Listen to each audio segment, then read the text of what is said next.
देखिए, आज हम लोगों का चौथा क्लास है, यानी 4 क्लास। पिछले 3 क्लास में हम लोग चार्ज एंड एप्लीकेशन के बारे में पढ़े थे, उसके बाद उसका न्यूमेरिकल किए थे, उसके बाद हम लोग कूलम्ब्स लॉ के बारे में जानकारी लिए। अब हम कूलम्ब्स लॉ के बारे में और कुछ जानकारी लेते हैं। तो कल के क्लास में हमने पढ़ाई किया था कि दो चार्ज के बीच कितना फोर्स का डेवलपमेंट होगा, यानी इस फॉर्मूला से F is equal to 1/4 pi epsilon not epsilon r Q1 Q2 divided by d²। ये हमने कैलकुलेट किया कितना फोर्स डेवलप होगा दो चार्ज के बीच। और ये जो फोर्स आया, कल के क्लास में हमने बताया था कि फोर्स एक वेक्टर क्वांटिटी है। तो जब वेक्टर क्वांटिटी है तो इसका मैग्नीट्यूड भी होगा और डायरेक्शन भी होगा। तो ये तो मैग्नीट्यूड हमने कैलकुलेट कर लिया। इस फॉर्मूला से केवल दो चार्ज के बीच कितना फोर्स होगा उसका केवल ये मैग्नीट्यूड यहाँ बता पाएगा। अब हम बात करेंगे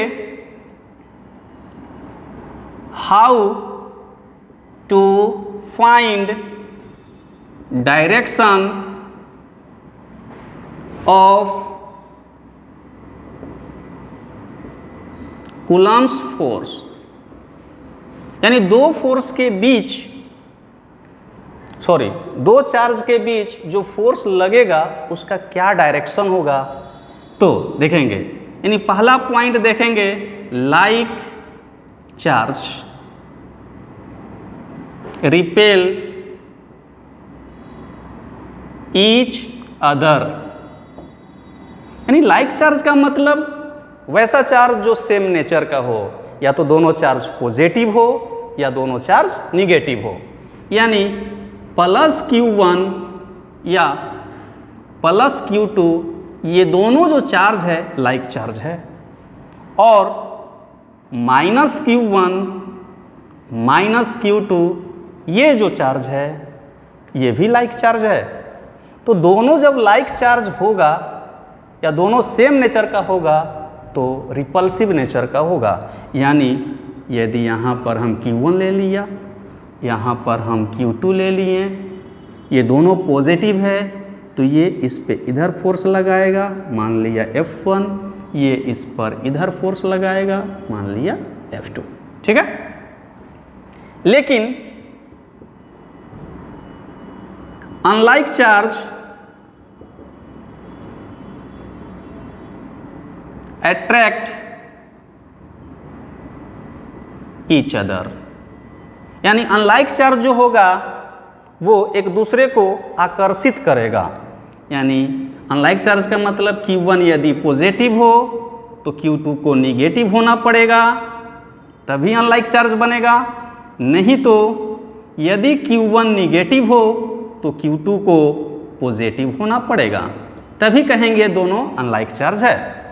यानी दो यदि अनलाइक चार्ज हो तो फोर्स ऑफ अट्रैक्शन लगेगा, दोनों के बीच अट्रैक्शन फोर्स लगेगा। चलिए हम माइनस Q1 ले लेते हैं और यहाँ पर प्लस Q2 ले लिए। तो जब भी फोर्स का डायरेक्शन दिखाएंगे ऑलवेज यहाँ पर होगा पॉजिटिव टू निगेटिव। जब भी फोर्स लगेगा यहाँ पर प्लस से माइनस के तरफ, कभी भी माइनस से प्लस नहीं होगा। जब भी होगा तो पॉजिटिव टू निगेटिव, ये ध्यान देंगे, ये बहुत इंपॉर्टेंट है। ठीक है। तो ये हमने जानकारी ले लिया कि किस प्रकार से कूलम्ब फोर्स का डायरेक्शन कैलकुलेट करते हैं। अब हम कुछ यहाँ पर दो चार्ज से ज़्यादा ले लेते हैं, 3 चार्ज, उस पर देखते हैं क्या होगा।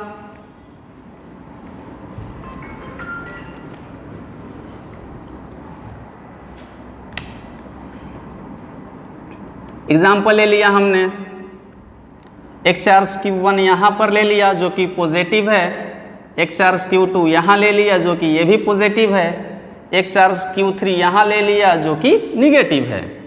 ये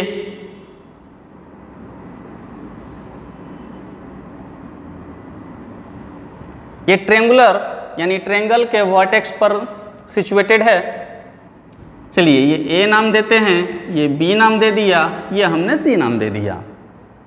तो यदि कहा जाए कि फोर्स का डायरेक्शन क्या होगा Q1 और Q2 के चलते कहाँ पर, तो सी पर।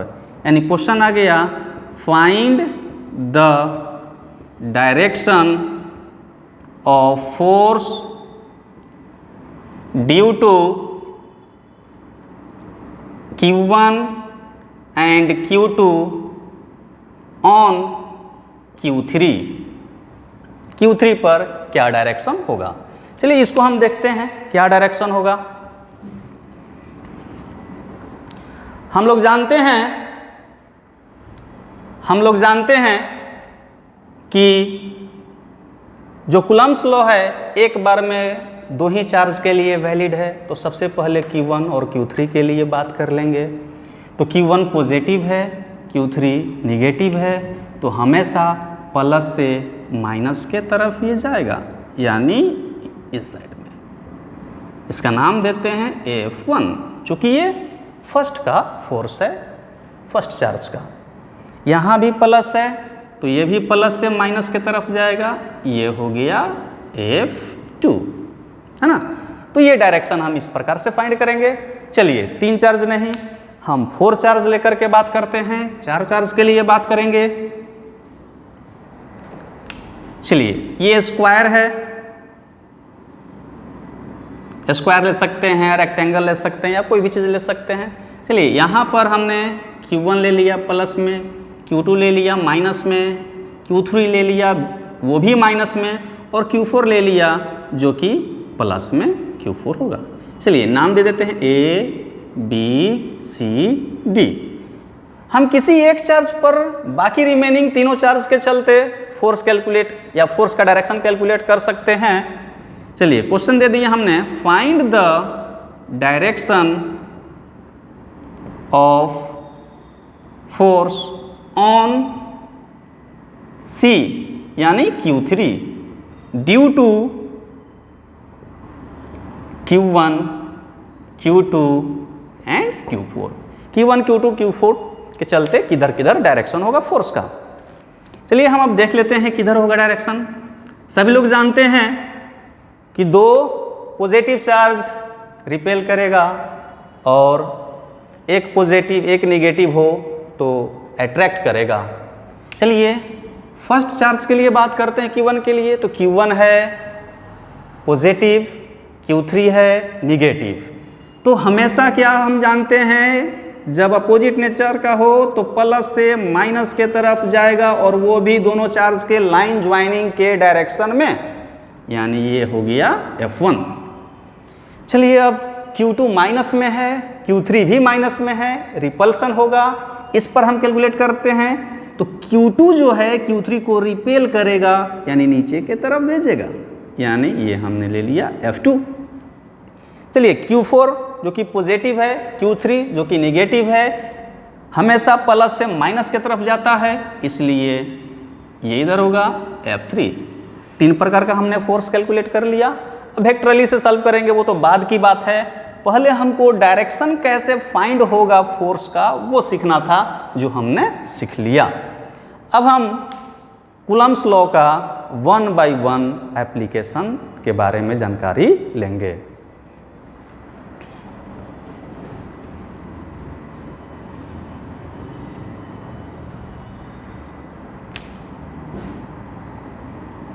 एप्लीकेशन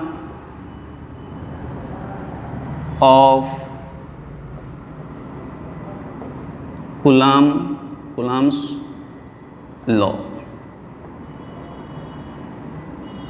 ठीक है, यानी हम नंबरिंग दे देते हैं, यानी 1 नंबर।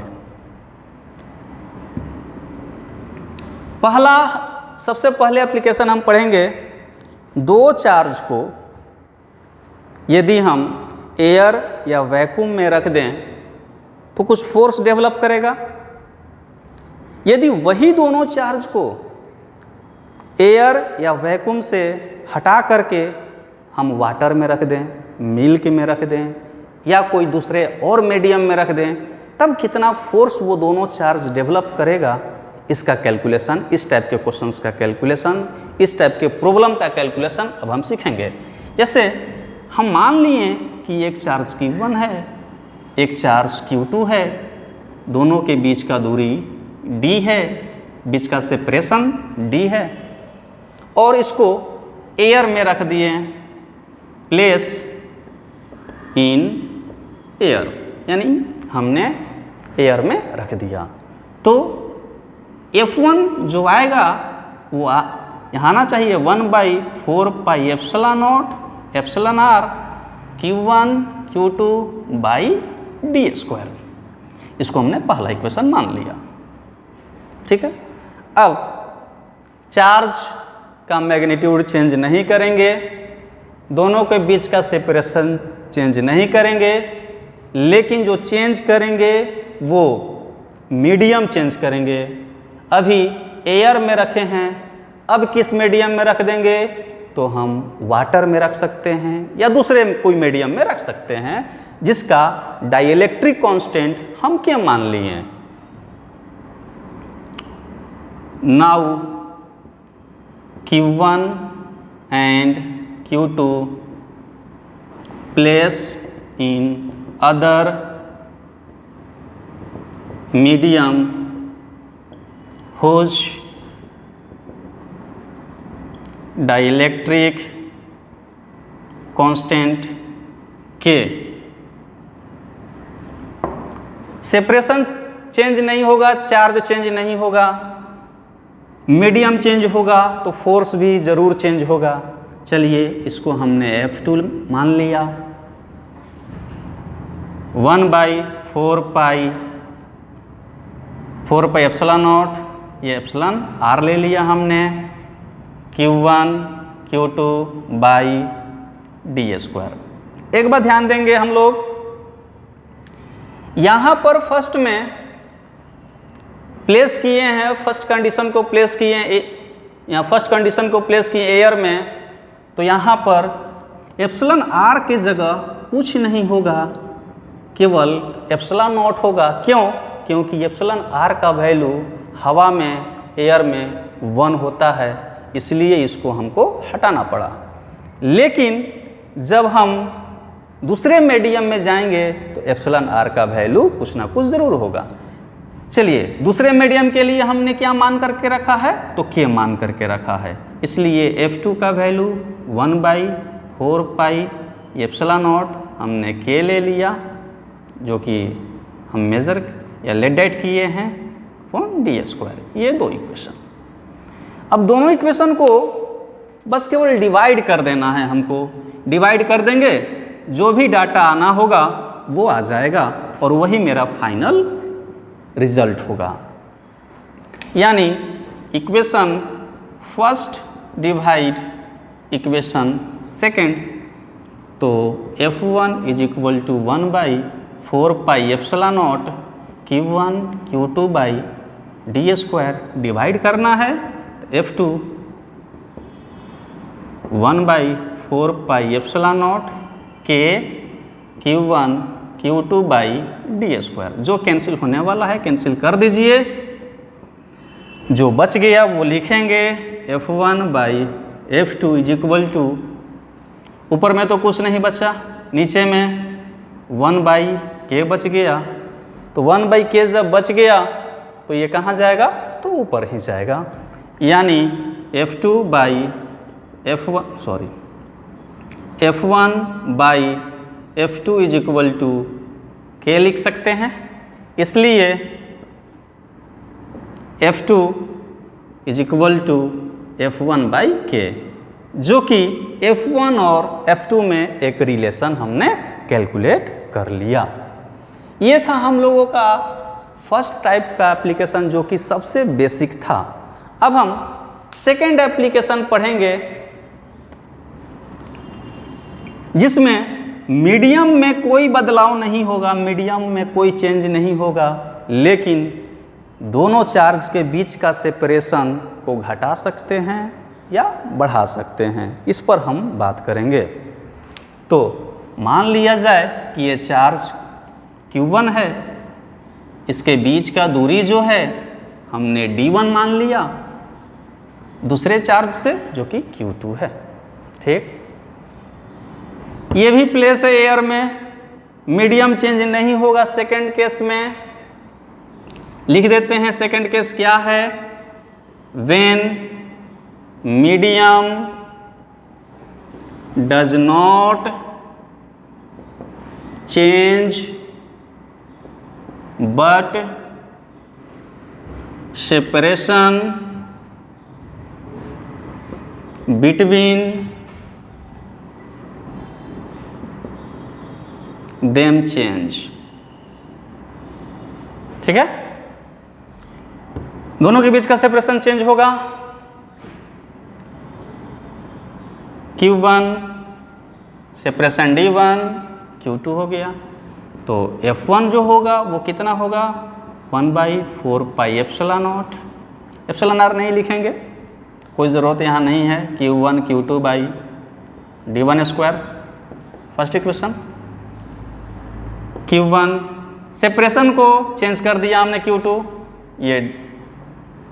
ये D2 कर लिया, चार्ज तो Q2 है ही, इसलिए F2 का वैल्यू कितना आ गया 1/4 pi epsilon not Q1 Q2 by D2 square. ये हमने सेकंड इक्वेशन मान लिया। इसके बाद इक्वेशन फर्स्ट और सेकंड को सिर्फ डिवाइड कर देना है और कुछ नहीं। फर्स्ट और सेकंड को केवल डिवाइड कर देंगे, equation first divide equation second, तो F1 by F2 is equal to 1/4 pi epsilon not Q1 Q2 by D1 square 1/4 pi epsilon not Q1 Q2 by D2 square. जो कैंसिल होने वाला है कैंसिल कर दीजिए, जो बचने वाला है उसको लिख दीजिए 1/D1 square 1/D2 square. So final result आया F1/F2 बराबर में D2/D1 का होल स्क्वायर। ठीक है, ये सेकेंड रिजल्ट हुआ। जो भी न्यूमेरिकल्स होगा इस फार्मूला से आप डायरेक्ट यूज कर सकते हैं, या तो प्रोसेस वाइज आप सॉल्व कर सकते हैं न्यूमेरिकल्स को। तो ये सेकेंड एप्लीकेशन था। इसके बाद और भी एप्लीकेशन है, थर्ड फोर्थ बहुत सारा एप्लीकेशन है कूलम्ब्स लॉ का, जो कि हम लोग अगले क्लास में डिस्कस करेंगे। आज के लिए बस इतना ही।